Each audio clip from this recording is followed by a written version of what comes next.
Today's been a bit of a day. It was my first day of physio again. It started today. Went okay. Did a lot of balance work, sort of assessing where I was with my balance, and probably a lot better than they thought I was going to be, but still a couple of issues, which means there's a hell of a long way to go. And that was pretty much where I expected to be, so I'm sort of alright with that. Doesn't bother me that much. So bloody hard work though. When you've got no strength in my arm and in my hand, and having to try and do the exercise that you were telling me to do, so difficult, so fatiguing. So for anyone who's going to have to go and do physio, expect to be ridiculously fatigued, more than you think you will be, even though you might not feel like you put in loads of effort. Just getting better on its own is difficult, so it will tire you out. Then putting the effort in of doing what the physios tell you to do gives you added tiredness. Stroke specific, I get tired for doing absolutely nothing at all. Well, it's not from doing nothing at all. It's because my body is trying to fix itself. So it's just getting over a stroke is exhausting. Add on top of that physio, which I think is going to get more intense as the weeks go by. Then it's going to be very, very tiring. Today was also my first day back at work. Well, working from home, but first day back working. Over 700 emails in my inbox, so it's going to take me a while to get through them. Quite a few I'll be able to get rid of, but a huge majority of them I'll need to read and actually try and take in, which is a bit difficult at times, especially when tired today. But I managed to do a good few hours, and that is a tick in the box. That's not something I need to worry about now. I don't have to think about what's work going to be like, because day one done. So yeah, see how that goes for the next few weeks, slowly building up, and that at the same time as doing my physio. It's going to be interesting. I can see some very, very tired nights, but it's got to be done. I do have to work, and I do have to push myself to get better. When it comes to the physio as well, when the lady came here last week or the week before, she asked me some questions which got me thinking, especially today. I've been thinking about it, and she was on about what are your interests, what are your hobbies, and everything I said. It's like I like playing football, only I've not been able to play football for the last few years because of injury and now illness. I like going to watch the footy, but I've not been able to do that for the last couple of years because of injury and now illness.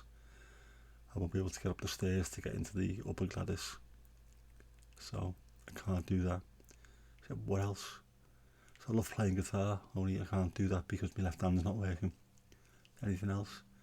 Yeah, I love gaming, Call of Duty and stuff like that on the PlayStation, only I can't do that because my left hand's not working. Anything else? Yeah, I like driving, only I can't do that because my left hand's not working. So everything I was trying to think of involved something that's been knackered because of the stroke. But I suppose I have got music. I listen to a lot of music and podcasts. Reading is difficult as well because it's hard to hold a book open. Some paperbacks you can do quite easy one-handed, but other things are difficult. So beyond that, watching TV, watching YouTube, making these videos, I have found a lot of solace in this. It's nice to be able to get things off my chest and share things. I don't know when I make these videos if anyone's going to watch them at all. Just saying them and knowing that voice is there that really helps. So if anyone is watching this and they feel like they've got no one to talk to, they've got problems that they need to discuss with people but no one's there, you'd be surprised. Just make the videos. You don't need to post them. Just make them and see how you feel afterwards. Just hearing yourself talk back, I've found, can be quite cathartic. And occasionally, hearing yourself back, you realise how stupid you sound, and so they get deleted. But sometimes you realise just how, I don't want to say deep, but how much what you're going through could help other people. And I hope some of what I say is helping other people. That was the plan of doing this in the first place. So, but yeah, talking is so important. That old wives sort of, not old wives' tale, what do you call it? You know, a problem shared is a problem halved. That old saying. It's a cliche because it's true. You'd be surprised just how much of a weight is lifted off your shoulders if you share something with someone, even if it's not someone you know. Another thing that I've found since doing these videos and through the videos that I've been watching and the channels I watch, it's important to foster a community. And I think I'm lucky to be part of a couple of communities on some channels that I follow. Some very, very nice, like-minded people. So if you can find yourself part of a community like that, you will find loads of support. And again, watching on YouTube videos about how to grow your channel, it's always about subscriber numbers and watch hours and making your thumbnails look identical to everyone else's, and the bleeding algorithm. Yeah, I'm not happy with the algorithm even now. Sod the algorithm. It's all about building a community. If you do that, everything else should come on the back of it. You should get more subscribers. You should then get more watch hours.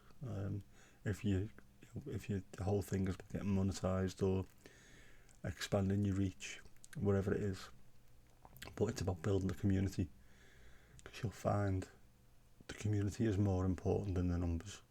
Much more important. Your numbers might look good, or you might get one of those little plaques that people put in the back of the shot, the 100,000, the 250,000, wherever it is, followers. It's not the same.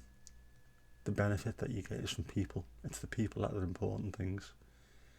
The value that you get from them is way more than any plaque or any number on a screen. So yeah, get out there and do it. I did. And I am not regretting it one bit now. I just thought I'd let you know how today went. Work again tomorrow. More emails and more physio on Wednesday, which I am dreading and looking forward to with equal measure, because I don't mind being tired and sore, because I know it's making me better. And if you are going through something like that yourself, do you know what? Push through it. Whatever you give, you will get 10 times back, because them physios are absolute genius. But good luck with it if you are. I know it can be hard at times. I know it can be a hard road. But no one else is going to do it for you, like I've said in previous videos. Anyway, yeah, mash time. As always. Oh, I bought the Red Dwarf box set as well, the first 8 series, the BBC stuff. So I'm going to be spamming even more of that in the future. Anyway, that's it. Ta-ra.